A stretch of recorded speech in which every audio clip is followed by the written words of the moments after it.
노인들만 찾아다니면서 사기를 치는 남성이 있습니다. 일명 이제 실버 사냥꾼이라고 불리는 사람인데요.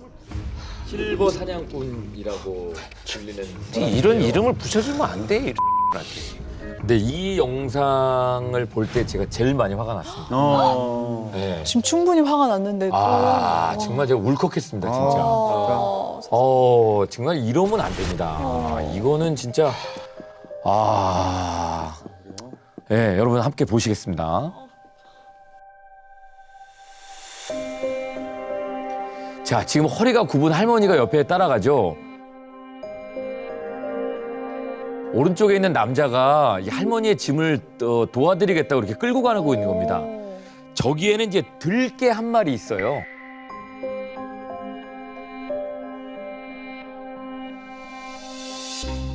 걷기 힘드신 할머니를 위해서 이걸 이제 본인이 대신 끌어주겠다고 이제 여기까지 온 거예요, 지금. 네, 그래서 여기 이제 잠깐 쉬시라고 여기 앉으라 그래요. 네, 그래서 할머니가 앉습니다. 할머니하고 이런저런 얘기를 나눠요. 네, 근데 이제 들깨 얘기를 하고 그랬더니 이 사람이 내가 우리 처제한테 들깨 대신 팔아줄게, 할머니. 고생하지 마시고 내가 들깨 대신 팔아줄게요. 그래, 뭐 너무 얼마나 고마워요. 대신 들깨를 팔아주겠다고. 처제한테 들깨를 갖다 주고 자기가 돈을 받아오겠다고 갑니다. 네. 아이고야.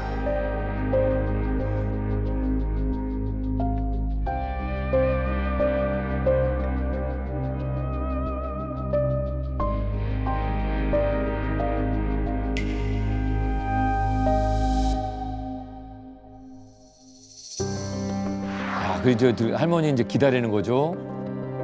대신 들깨를 팔아주겠다고 갔는데 안 옵니다.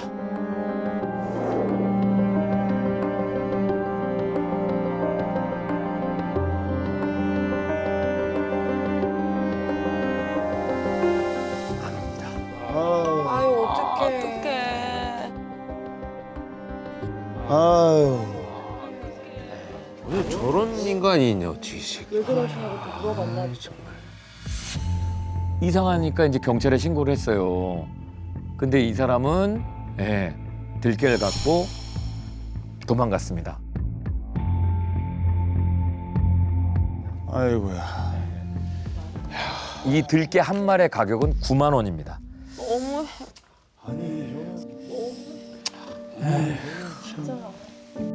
저거 보통 어르신분들은 직접 다 그러니까. 저거 하시잖아요. 싸우시는 거거든요. 허리도 굽으셨는데. 하루 종일 고생하셔가지고 또 생활하시고 또 손주들 용돈 주고 하시려고 하시는 건데 맞아요. 그거를 그 9만 원을 훔친다는 게.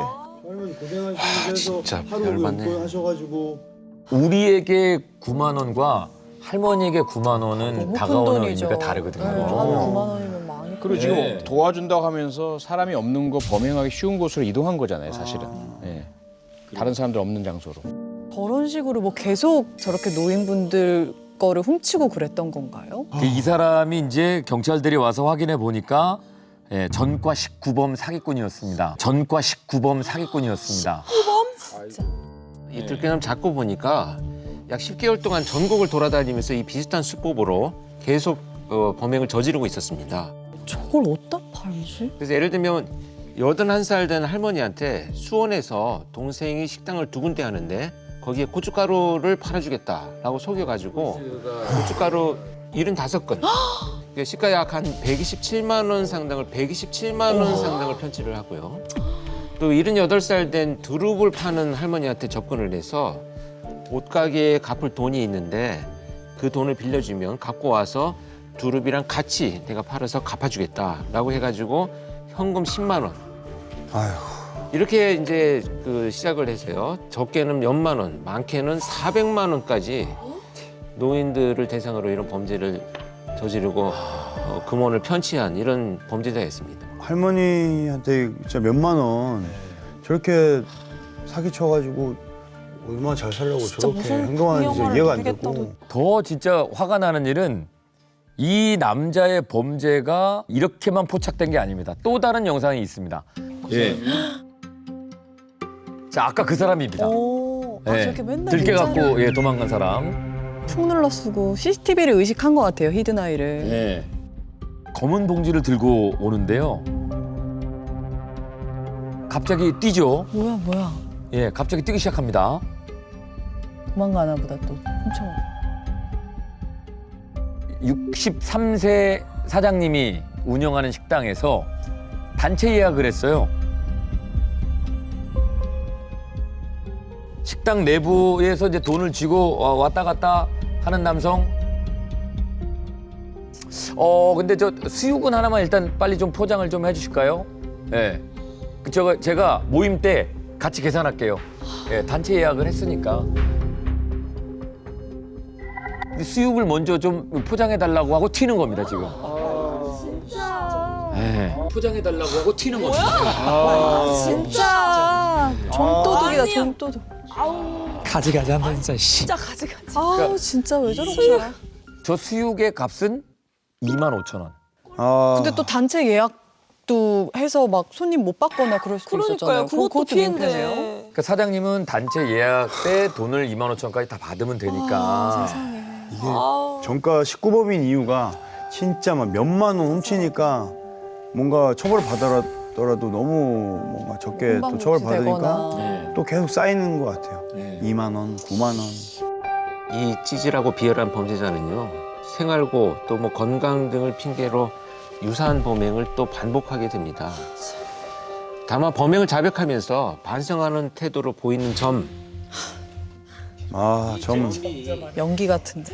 점이 유리한 사정으로 참작되어서 결국 처벌은 징역 1년 선고가 되었습니다. 그래도 실형받은. 징역 1년이잖아요. 19범이고. 근데 반성을 하는 걸 또 그걸 또 점으로 또 이해해 준다는 게 19범. 다 이해하는데. 지가 만든 생활고잖아요. 네. 아니 맞아요. 아니 배달을 하면 되고 뭘 하면 되는데 전 이해가 안 가요. 할 게 얼마나 많은데 시골 가면 일 진짜 많잖아요. 젊은 일손은 없고 사지 멀쩡한데 너무 화가 나네 진짜. 예. 아니 그래도 이 표현이 정확한지 모르겠어요. 그래도 손 댈 게 있고 손 대지 말 게 있지 않습니까? 예, 상식적으로 인간적으로. 이게 저 허리가 굽은 어르신의 그러니까 재판에서 피해액이 뭐 많지 않다는 점 이게 예. 상대적이어야 한다는 거죠. 피해자에게 그 금액이 어떤 것이었는지 그 물품이 어떤 의미인지를 봐야지 그걸 안 보고 그냥 절대적이고 객관적으로 다른 사람들은 뭐 수십만 원, 수백만 원 훔치는데 이 사람은 뭐 몇만 원이니까 가볍게 형벌을 내려야지 이건 좀 바뀌어야 된다고 생각을 합니다. 예. 진짜 살다 할머니의 들깨를 훔치는 거야. 진짜 진짜. 피해야 돼요.